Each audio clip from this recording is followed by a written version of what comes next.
बिस्मिल्लाहिर्रहमानिर्रहीम। अस्सलाम वालेकुम व्यूअर्स। मैथ क्लिनिक जो कि एक यूट्यूब चैनल है, इस पर मैट्रिक एफएससी, इसके अलावा बेसिक कंसेप्ट्स, मैथ ट्रिक्स और एजुकेशनल न्यूज़ पर मबनी वीडियोस अपलोड की जाती हैं। इस वीडियो में एक एमसीक्यूज़ टेस्ट को सॉल्व करके दिखाया गया है। इस टेस्ट की नुमायाँ खसूसियात मंदरजा झैल हैं। ये टेस्ट आपकी टेक्स्ट बुक जो कि 10th क्लास का चैप्टर नंबर 1 है उससे बनाई गई है, इसलिए ये इम्तिहान में पूरे नंबर लेने के लिए आपकी यकीनन मावन साबित होगी। हर सवाल का जवाब देखने से पहले अपनी काबिलियत का खुद जायज़ा लें और अपने मार्क्स जो है वो गिनते जाएं और आखिर में कमेंट सेक्शन में लिखें। यानी इसमें एमसीक्यूज़ को सॉल्व भी किया गया है, उनके आंसर बताए गए हैं, इसके अलावा उनको एक्सप्लेन भी किया गया है। तो ये सारी कार्रवाई करने से पहले आपने अपनी काबिलियत का ख़ुद जायज़ा लेना है, यानी ये अंदाज़ा लगाना है कि कौन सा ऑप्शन जो है वो दुरुस्त है, और उसके बाद जो वीडियो में आपको आंसर शो किया जाएगा उसके साथ अपने जवाबात को टैली करते जाएं और अपने मार्क्स जो है वो गिनते जाएं। इस तरह ये आपका नॉलेज के साथ साथ टेस्ट के तौर पर भी आप इस वीडियो को यूज़ कर सकते हैं। हर एमसीक्यूज़ के आखिर में सही जवाब की निशानदेही की गई है और आपकी सहूलत के लिए हर सवाल को मुकम्मल वजाहत के साथ हल करके भी दिखाया गया है ताकि समझने में आसानी रहे और आप इस जैसे मज़ीद सवाल भी हल कर पाएंगे। और यकीनन ये बात आपको पेपर में आने वाले शॉर्ट क्वेश्चन को हल करने में भी मददगार साबित होगी।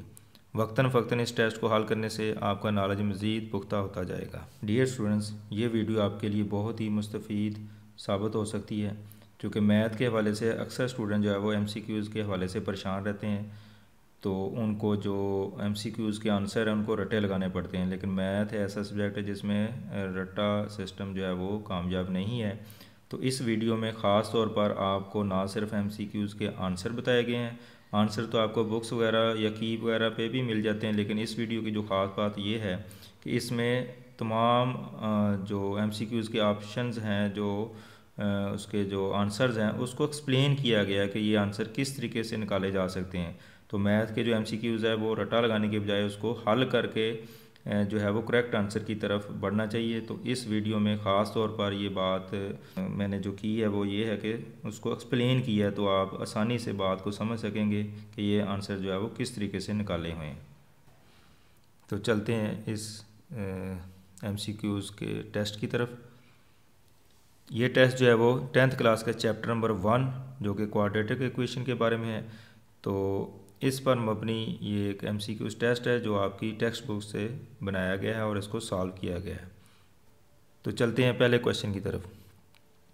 Standard form of quadratic equation is. अब यहाँ पे आपने क्वाड्रेटिक इक्वेशन की स्टैंडर्ड फॉर्म जो है वो बतानी है। तो आपके सामने 4 ऑप्शन है, चारों ऑप्शन को आप चेक करते जाएं और इसमें से करेक्ट आंसर जो है उसको तलाश करना है। तो इसमें जो करेक्ट आंसर है वो है बी ऑप्शन, यानी ax² + bx + c is equal to 0 where a is not equal to 0। तो ये इसका करेक्ट आंसर है। अब इस वीडियो का मकसद ये है कि आपको थोड़ा सा एक्सप्लेन भी किया जाए कि ये आंसर जो है वो कैसे निकाले गए हैं। तो चलते हैं अब इसकी एक्सप्लेनेशन की तरफ। An equation of the form ax² + bx + c is equal to 0 where a is not equal to 0 is called general और standard form of quadratic equation in one variable. तो यहाँ पे एक्सप्लेनेशन में आपको एक वेरिएबल में जो क्वाड्रेटिक इक्वेशन है उसकी स्टैंडर्ड फॉर्म जो है वो शो की गई है कि वो क्या होती है, चैप्टर के अंदर आप पढ़ चुके हैं। तो यहाँ पे जो एक ख़ास बात जो आपने अपने जहन में रखनी है कि स्टैंडर्ड फॉर्म जो है उसको लिखने का आपको एक हिंट दिया है कि टर्म इन्वॉल्विंग x² के सबसे पहले x² वाली टर्म होगी प्लस टर्म इन्वॉल्विंग x और फिर x वाली टर्म आप लिखेंगे और फिर कांस्टेंट टर्म इक्वल टू 0। तो इस फॉर्मेट में जो भी इक्वेशन लिखेंगे हम उसको हम स्टैंडर्ड फॉर्म का नाम देंगे, यानी पहले x² वाली टर्म होगी, फिर x वाली होगी, फिर कांस्टेंट और फिर इक्वल टू 0। तो ये है फर्स्ट जो क्वेश्चन है एमसीक्यूज़ है उसकी एक्सप्लेनेशन। अब next question 2, the number of terms in standard quadratic equation ax² + bx + c is equal to 0 is कि यहाँ पे आपने बताना है कि जो नंबर ऑफ़ टर्म्स है क्वाड्रेटिक इक्वेशन में वो कितनी होती हैं। तो 4 ऑप्शन है आपके पास, इनको चेक करें और करेक्ट आंसर जो है उसको उसका अंदाज़ा लगाने की कोशिश करें। तो इसका करेक्ट आंसर जो है वो 3 यानी ऑप्शन सी जो है, यानी किसी भी स्टैंडर्ड इक्वेशन के जो नंबर ऑफ़ टर्म्स हैं उसमें रकमों की तादाद जो है वो 3 होती है। अब चलते हैं इसकी एक्सप्लेनेशन की तरफ कि कौन सी वो 3 टर्म्स हैं जो किसी भी स्टैंडर्ड क्वाड्रेटिक इक्वेशन में होती हैं। There are 3 terms in the standard quadratic equation, that is, तो फर्स्ट टर्म जो है वो ए एक्स स्क्वायर, ये फर्स्ट टर्म कहलाएगी। उसके बाद बी एक्स जो है वो सेकंड टर्म होगी, और सी जो है जो कि कांस्टेंट टर्म है ये तीसरी टर्म होगी। तो इस तरीके से जो स्टैंडर्ड इक्वेशन आपको दी गई है तो उसकी 3 टर्म्स बनती हैं, तो इसलिए इसका ऑप्शन सी जो है वो दुरुस्त होगा। अब next question number 3, the number of methods to solve a quadratic equation is, कि क्वाड्रेटिक इक्वेशन को कितने तरीक़ों से हल किया जा सकता है। तो चैप्टर के अंदर आपने 3 मेथड जो है पढ़े हैं, और इसके 4 ऑप्शन जो दिए गए हैं 1 2 3 4, तो इसका जो करेक्ट आंसर है वो है 3। अब देखते हैं कि 3 किस तरीके से, कि कौन से 3 मेथड जो है वो यूज़ किए जाते हैं। तो इसकी एक्सप्लेनेशन में हम देखते हैं कि there are 3 methods to solve quadratic equation, कि क्वाड्रेटिक इक्वेशन को सॉल्व करने के 3 मेथड जो है वो आप इस कोर्स में 10th क्लास में पढ़ चुके हैं।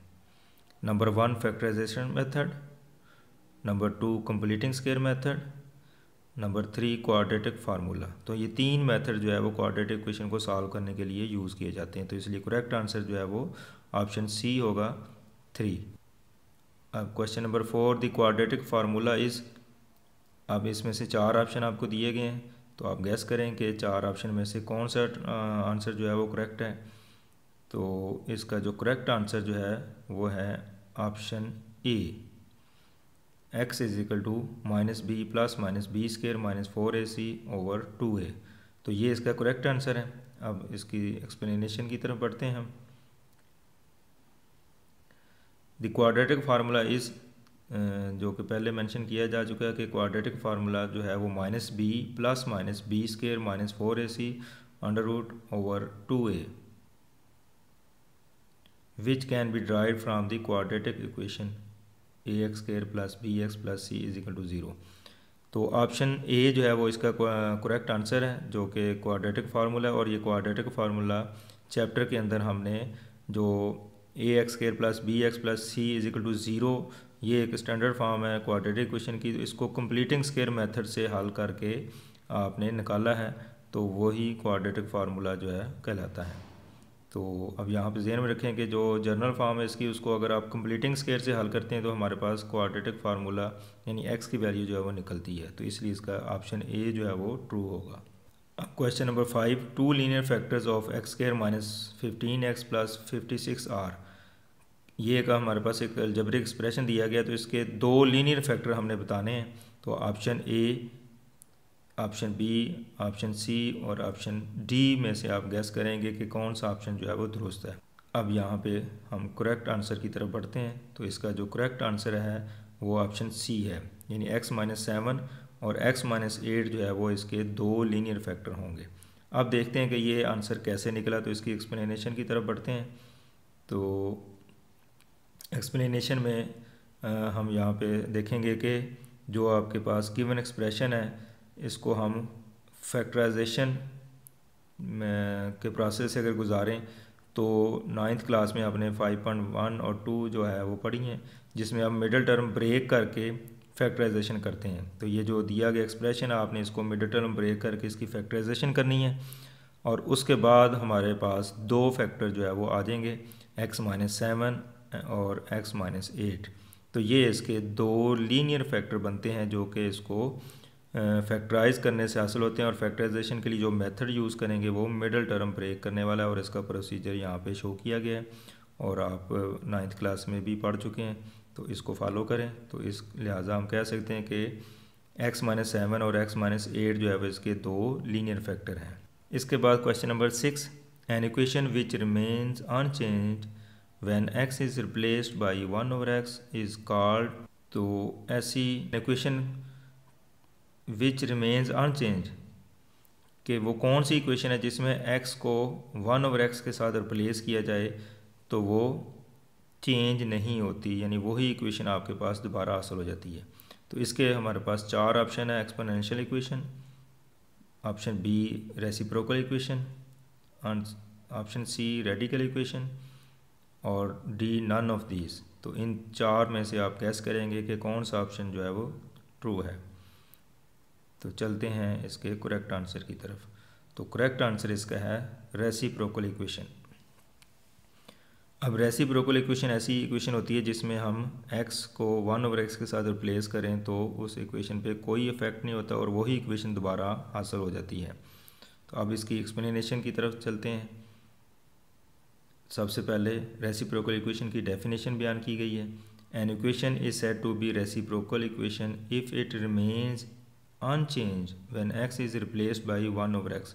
यानी पूरी इक्वेशन में x की जगह हम 1/x अगर पुट कर देते हैं, रिप्लेस कर देते हैं, तो वो रेसिप्रोकल इक्वेशन जो है वो चेंज नहीं होती, वो पहले वाली इक्वेशन आपके पास वापस आएगी।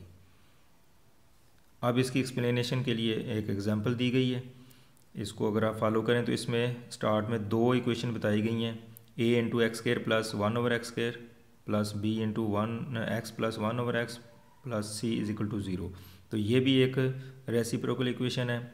और दूसरे फॉर्मेट में इसी इक्वेशन को अगर लिखें तो ax की power 4 plus bx cube plus cx square plus bx plus a is equal to 0। तो ये दोनों फॉर्मेट में जो इक्वेशन दी गई हैं ये रेसिप्रोकल इक्वेशन है।